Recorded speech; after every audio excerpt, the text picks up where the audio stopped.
Welcome to Child's Play by EYR, a podcast dedicated to innovative approaches in education. Join us and our expert guests as they share ideas, strategies, and valuable insights to support the needs of all children.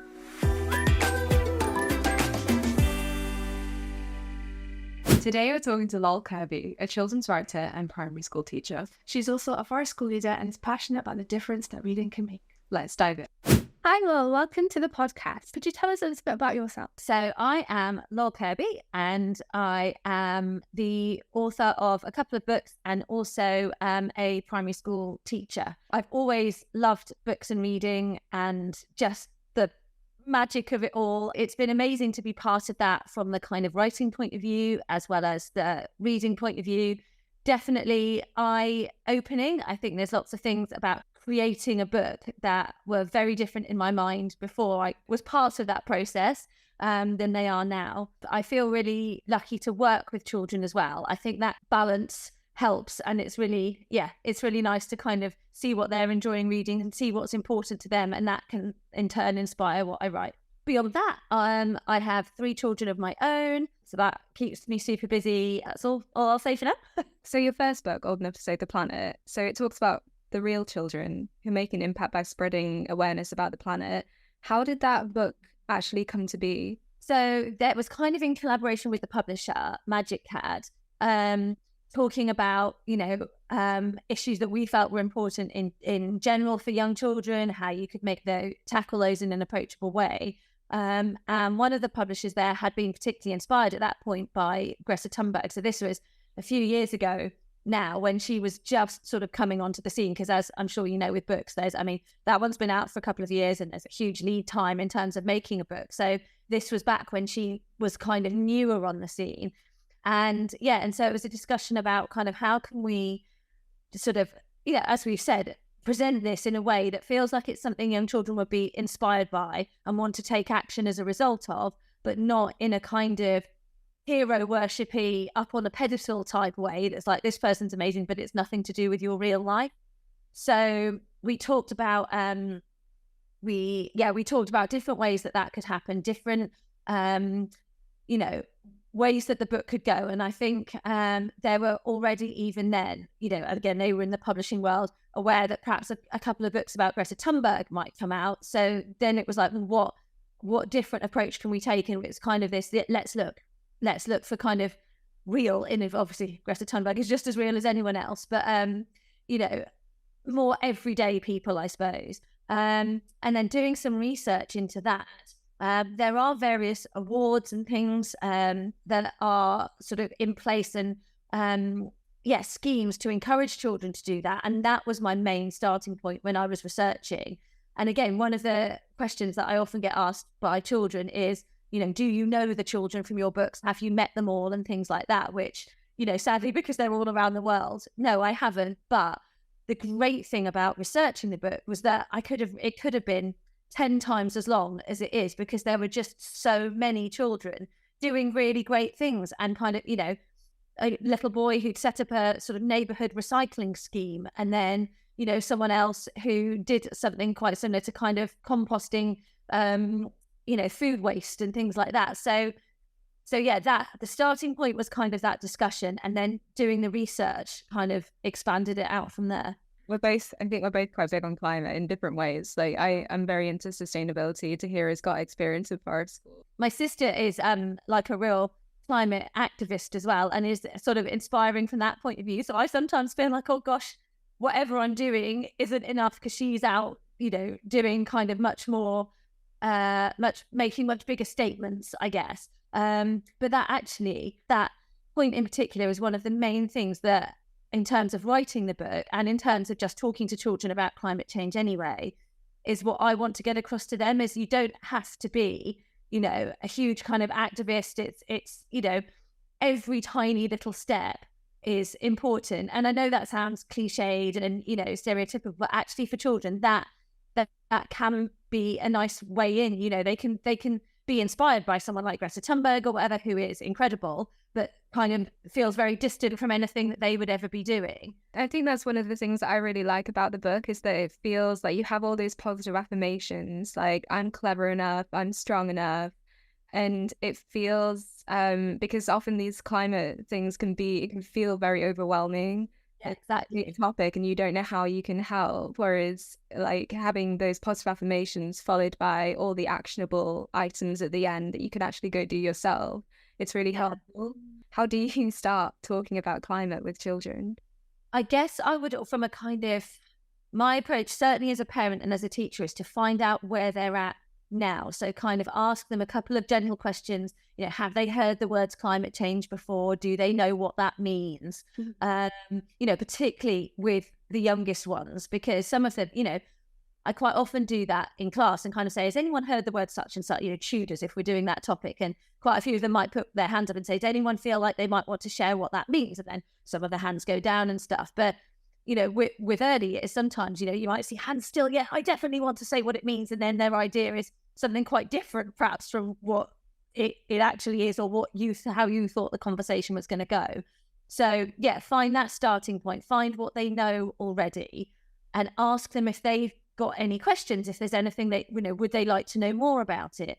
And then, from there, you can kind of see, is there something perhaps that's bothering them? Is there, because that's something to be aware of as well. I mean, children of all ages, because of this, the size of the issue, can have kind of climate anxiety. And yes, that might look more complex in older children, but younger children can still potentially have that. So ask if there's anything that they want to know, and then perhaps once you've got those starting points, talk about all the things that you as a class or a family do already. Well, that's really good, isn't it? Because we always put all of our paper in that box for recycling, and that's going to get reused. Or when we have our junk modelling corner, we know that that's things that people would have thrown away, but we're going to make them into something else and try and focus on all the positives that they do.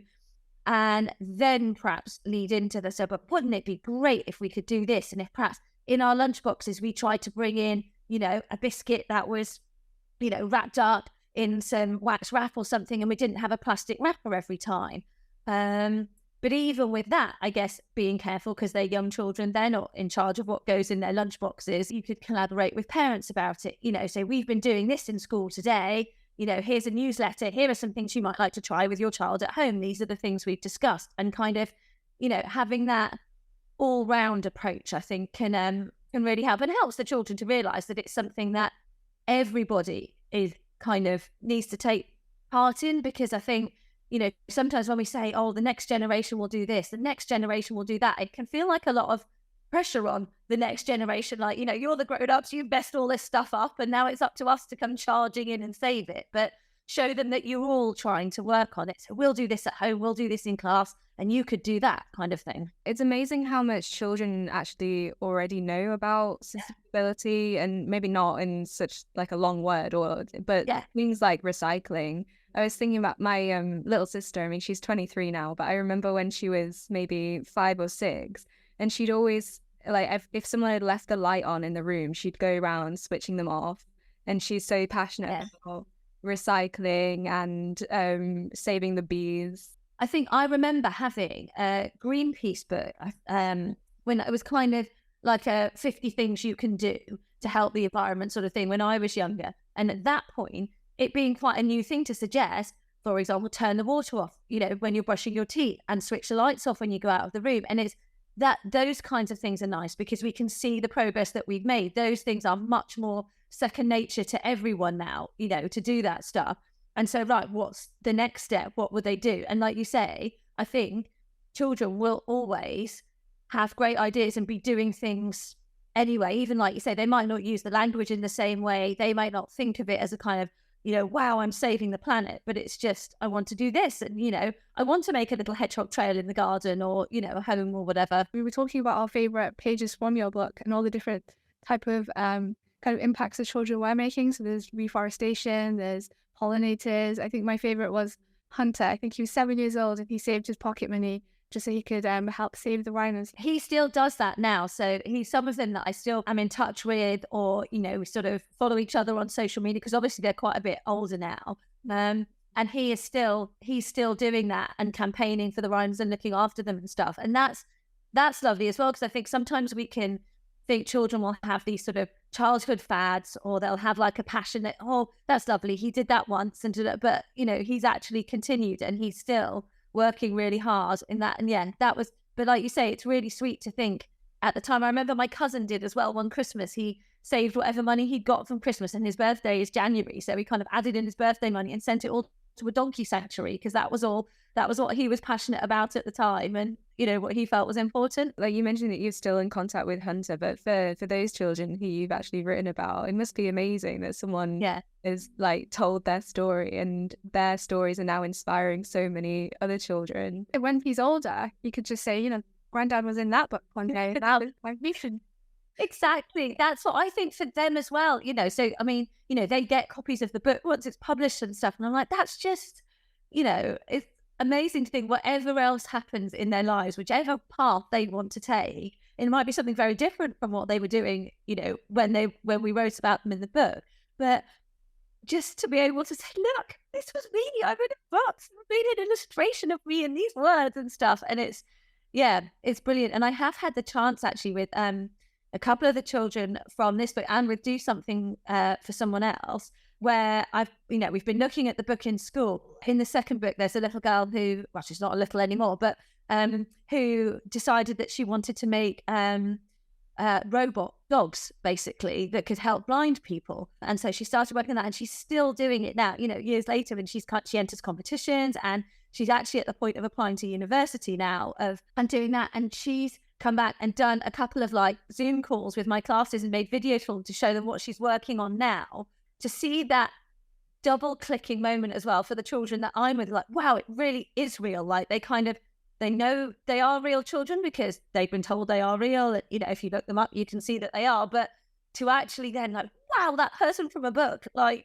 came and did this. And and again, equally lovely for those children to think people are really interested in what I'm doing. Because you tend to find with author visits that, the school know they're happening, and therefore they've looked at the book beforehand, they've discussed it, it's been part of their topic. So I've done one where it was part of a school's science week, and they kind of had different activities based around it. They tend to have a bit of knowledge beforehand. And what's really lovely for me, well, kind of two things, is one, when children put up their hands and they tell you about things that they hadn't realised how much they were doing. So it was kind of a real awakening for them. They kind of say, it wasn't, I didn't think I was doing anything to help this, but actually, I realized that every day when I go out and walk my dog with my dad or whatever, we pick up litter and we do that. And I didn't realize that was anything to help the environment. I thought it was just to tidy up. But, those kind of, you can see those light bulb moments for them where they kind of have that boost of confidence to themselves, and and that belief in themselves that like, wow, I was doing something and I didn't realize I was. And then and now I want to do this. And now I went and knocked on everybody's door in my road, and I asked if they could pick up litter when they see it, and how they've kind of taken the initiative. And then from a kind of writing point of view, is really amazing that when children come in and they show you books that they've started writing, or any kind of writing, not even some of them have put it in a book format, and they were like, oh, it was just I never thought I could be an author, but then here it is and stuff. Some of them have done these amazing things, and also can draw as well, which I definitely can't, because that's something that I always get on. Was it fun making the pictures? And I'm like, no, let's go back to the front cover. Like, I didn't do any of the illustration. Yeah, like no one would want me to do that. They kind of will, just show you the things that they've done, or they've sort of taken the theme and said, oh, well, it's not actually about the environment, but every week I go and visit my grandma and stuff like that, because she can't get out of the house anymore. So I thought I'd make a book for her. Someone had done that, and just, every week had written like a little thing down, and was almost telling a chapter a week, if you like, every week. And I'm taking it to her every week. And those are the things where it just feels really amazing and kind of mind blowing, to be honest. Like, I just never thought that someone would be like, oh, well, I read something you wrote and it inspired me to do X, Y, or Z. So yeah, it's amazing. You said, I can't think of much that's better for the soul than entering the imaginary world of a great book while playing outside in the woods. So you kind of incorporate your reading into your forest school. How's that been like for you? That's been, that is something I really enjoyed. Actually, it's one of the things as a teacher now, we have, or at the school I'm at, we have teaching assistants who are trained up to do forest school who lead the sessions now. So I go out, I don't plan them in the same way that I would, although our TAs are brilliant. And one in particular will always come to me and say, what book could we use for this? And, I want to do this. Have you got a book you could do for that? And yeah, it's something that I love, because I found, again, when I was running my early years forest school sessions, that it was a really good way in for children. It was, attaching it often to a story, but sometimes to nonfiction as well. And you could use loads of different things. It didn't necessarily have to be a book about nature or a book about saving the planet or anything like that. It could be a book about, so there was one book, and I think it's called Ambrose Goes for Gold, that I used to love using, because it's a group of different insects. They have basically a little sports day, and one of them, one of the insects is great at jumping. Obviously, one of them is great at something else. And Ambrose is a stick insect and doesn't really know, what his strength is. And, obviously it all works out in the end, and they kind of, there's a happy ending and they work out what to do. But it's a really nice way of saying, well, actually, lots of these creatures would live here and go do a bug hunt kind of thing, as opposed to just walking into the woods and saying, right, we're going to do a bug hunt, which kids will love as well. Don't get me wrong. They're still up for that. But, making those links and hooking into their imagination as well, because then you'll get some children who they'll do the bug hunt, but then they'll get some leaves and things. They'll be like, well, I'm just building a little springboard for Ambrose so he can go further. Or they'll, make a little, well, this is where they go and have their refreshments afterwards, when they finish their sports day. And, I wonder what insects like to eat and things like that. And I found the two things worked really well together, because the other thing I love about forest school, and, I don't know if you found the same, is that it taps into a different way of working for the children, and especially those children who might find the four walls of a classroom and the structures of being kind of inside and in that more formal learning environment harder to cope with. There's a lot more effort that goes in sticking by the rules that we have of how you behave in a classroom, and you can get them out in the woods and it's open and there's space, and suddenly it doesn't matter if you use a bigger voice sometimes, or, if you need to move your body more, because there's space for that, and it's not affecting the group in the same way that it might do in a classroom.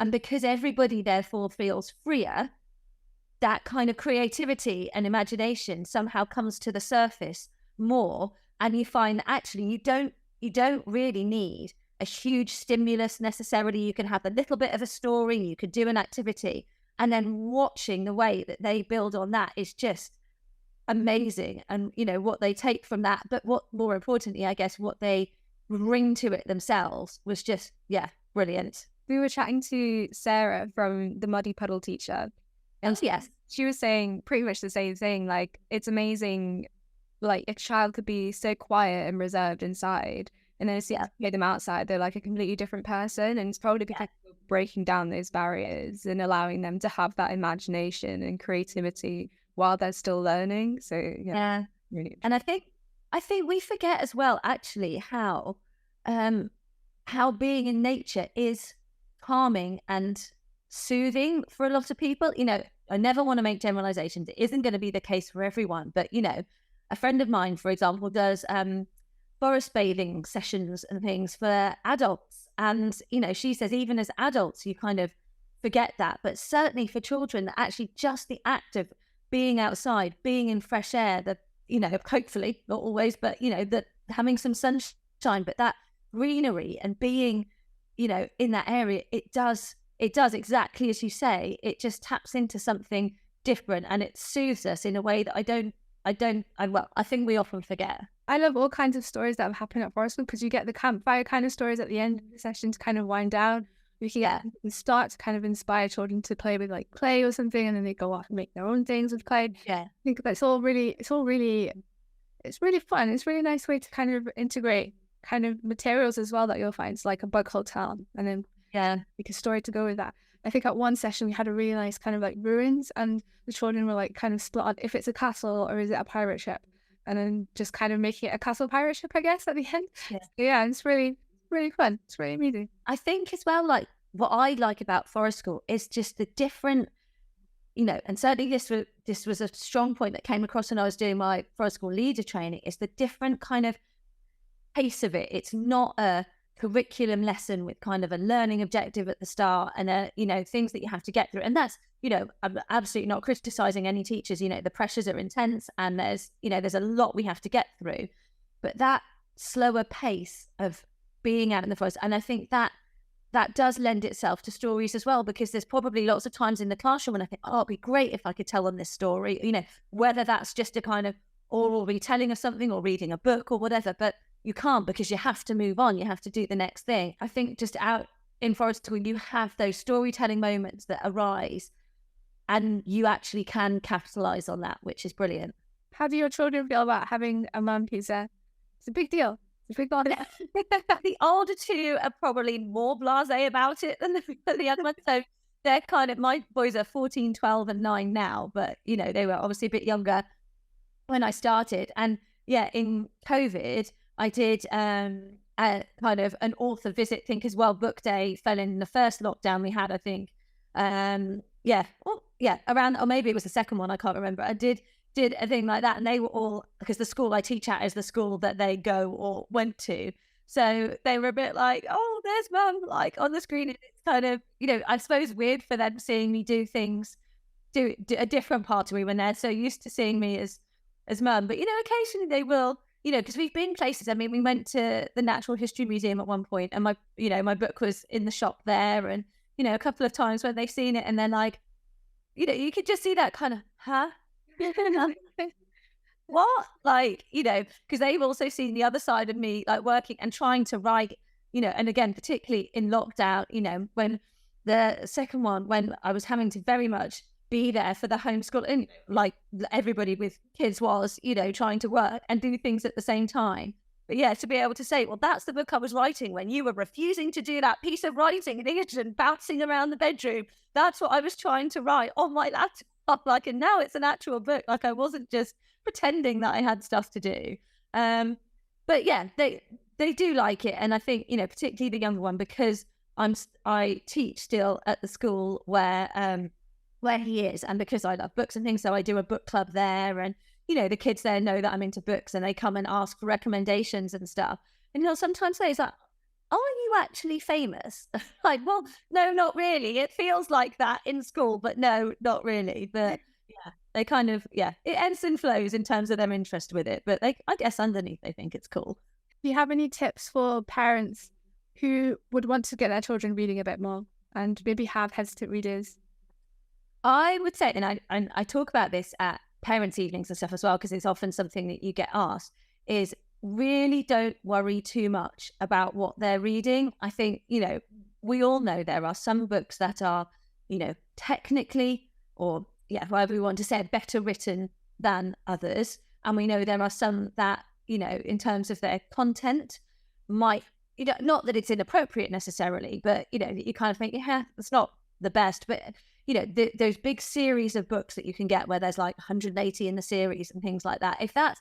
They're not, I don't think anyone involved with them would claim that they were the world's greatest literature, but they don't need to be. If that's what a child is interested in reading, then let them read that. Let them get the reading bug to start with, and then think later about how can we feed in, okay, if you like that, you might actually like this one and things, but let them see themselves as a reader first. It doesn't matter what they're reading. Let them think that they are a reader. And I find, for example, graphic novels, particularly with, upper key stage 2 readers who are perhaps more reluctant, graphic novels can be a really good way in, because they're kind of, the content can be appropriate for that age group.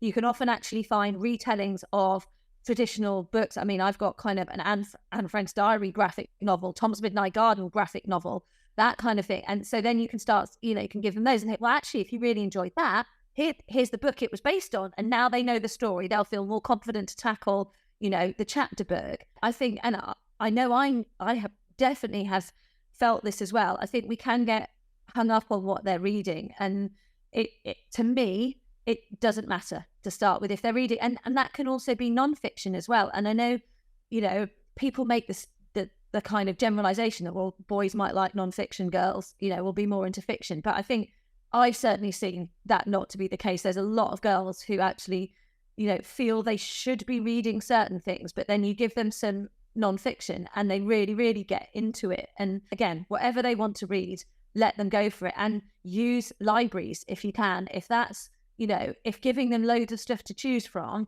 feels dauntingly expensive, because it will be for the vast majority of us. I don't think many people could afford to have thousands of books lying around and just say, well, try whichever one you want. So you use libraries to just almost do a random supermarket sweep round. Let's try these ones this week. And if you don't like any of them, don't worry about it. Let's go back and choose some other ones. I could talk to you all day about books and sustainability and everything. Before we actually say goodbye, though, what would you say is your key takeaway that you would want our audience to take from our chat? I guess it's just probably when it comes to the kind of environmental side of things, just keep conversations open. I think if it can feel like a kind of, we talk about this once every so often and then we don't refer to it again, it can feel like a bigger deal, and also doesn't feel like something that, you know, can or should be part of everyday life. So just little and often bits, you know, if you notice them put something in the recycling, brilliant. Well, you know, specifically thinking about obviously early years age children, that was great that you thought to do that, you know, well done. And just, comment on the things if, you know, as we learn more, because that's the thing is, I think as a teacher and a parent, it's highlighting the fact we don't know it all. No one knows it all. So if you learn something different, we're going to try this at home now. We're going to try eating less meat in the week, because I read something today that said that might be a good step we could take. So instead of having, I don't know, sausages on a Friday, we're going to have veggie fingers or something like that, or we're going to make veggie burritos or whatever, and just show them how it is a team effort. When it comes to reading, just read as much as you possibly can. We're all time starved. It's really hard, but don't worry about, you know, as long as it's not obviously inappropriate for a child and you're reading them something that's really adult material. But beyond that, just read little bits with them, praise them when you see them reading, and role model it for them if you can. I think that's something that I would definitely say is let them see you doing it, because if they don't do that, why is it something that they're going to value? Where would listeners be able to go for more information about you and your work? My website, which I have not updated in a while, but yeah, that's got the information on there. So that's lollkirby.co.uk. They can go there and just see a little bit about the books I've done, read a bit of my waffle, and find out the kind of, you know, the person I am. And there's options to get in touch if anyone's interested. I'm always keen to hear from, you know, either people who want to use the books in schools, or even if it's just at home, or most importantly, love to hear from children if they want to tell me what they're, even if it's just a book that they love, you know, that they're reading, that they're writing, if they want book recommendations, anything like that. Happy to chat always. Do you have any upcoming projects that you'd like to share as well? Anything in the pipeline? I've been thinking a lot about happiness and what that means. And so that's something that's kind of from a kind of emotional point of view, but also a sort of scientific key point of view. That's something that's on my mind. So there's a little something brewing there, but who knows when or if that will see the light of day. But that's the sort of my passion project at the moment. Ah, lovely. We'll keep an eye out. Yeah. Thank you. We love your books. Even, you know, do something for someone else. I think the messages behind your books are so lovely. Oh, thank you. That's really nice to hear. I really appreciate it. It was really interesting hearing about sustainability and reading. What were your key takeaways? My key takeaway was doing things little and often. So it doesn't have to be huge amounts. It can be bite-sized little chunks of actionable steps that children can take. And they might already be doing it. They might already be picking a letter, and they might already be recycling. It's just building upon that. My key takeaway is that it doesn't really matter what children are reading, as long as they're reading something. And then whatever they're interested in, the children will lead the way in terms of what they want to read. And if they're interested in it, they might want to expand their knowledge further into more complex books, potentially. Even graphic novels have an impact in a child's love of books. Thank you so much to Loll for joining us for this episode. Let us know what you thought about today's episode and get in touch with us on our social. Make sure you follow us for updates and leave a review. That's all for today. Bye!